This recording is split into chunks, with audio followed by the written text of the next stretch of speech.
అవేమి తాజ్మహల్ కట్టిన చేతులు కావు, అవేమి ఎర్రకోట కట్టిన చేతులు కావు, అవేమి అయ్యో మహారాజ్యములు కట్టిన చేతులు కావు, కానీ యేసయ్య ప్రేమ సామ్రాజ్యమును కట్టుటకు ప్రయాసపడిన చేతులు.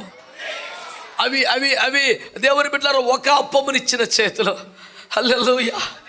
అవి తన కడుపు కట్టుకొని యేసయ్య చేతిలో 5 రొట్టెలు 2 చేతులు 2 చేపలు పెట్టిన చిట్టి చేతులు, తనకు మిగిల్చుకోకుండా 2 కాసులు ఇచ్చేసిన తల్లి చేతులు, తమ చరాస్థిర ఆస్తులు అమ్మి అపోస్తుల చేతిలో పెట్టినటువంటి త్యాగధనులైన ఆది అపోస్తుల సంఘపు చేతులు. వాళ్ళు దేవుని రాజ్యమును నిర్మించుటకు కట్టుటకు ప్రయాసపడుతున్నారు. అట్లు చేయటం ద్వారా తెలియకనే వారు దేవుని ఆలయముగా కట్టబడుతున్నారు. ఈ మాట నాకు ఎంత ఇష్టముగా ఉన్నదో చెప్పలేను. 100 సార్లు చెప్పాలనిపించే అంత బాగా నచ్చుచున్నది. ఏంటంటే దేవుని రాజ్యమును కట్టుచున్నవారు